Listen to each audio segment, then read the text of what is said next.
think about that whole spectrum from how do you attract people to your organization, how do you reward them, how do you develop them, how do you retain them, it's a very thoughtful, conscious set of decisions that an organization makes. And I think probably one of the most powerful is the piece around development. So, we talk about InStride as an example of where you can be providing education to your team members, but really broadly, that idea of knowing who's in your pipeline of talent and being thoughtful about developing and creating opportunities for women, for persons of color as they advance through your organization. It doesn't happen passively, it has to happen actively. And so you have to hold yourself accountable. You need to pay attention to the markers. You do need to know, who are you bringing into the organization? How are you thinking about diverse slates of candidates when you have a critical opening for a role?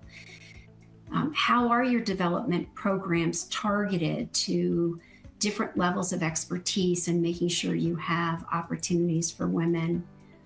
And then I guess the last thing I would say is I'm a real advocate for leadership through conversation, meaning this has to be a topic.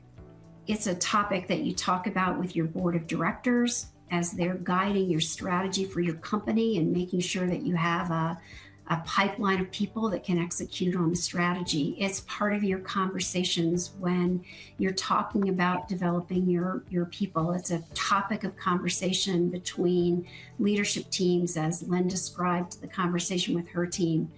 I think we have to keep it front and center, and it's about then celebrating accomplishments, shared accomplishments and outcomes, and challenging ourselves to aspire to be an organization that does better, and continuing and continuing and continuing. I'm not sure we ever check the box.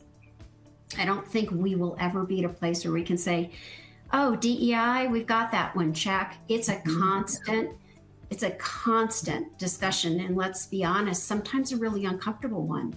Not everybody who needs to be part of those conversations feels secure in talking about topics that are a little uneasy. And so leadership through conversation to me is critical as well.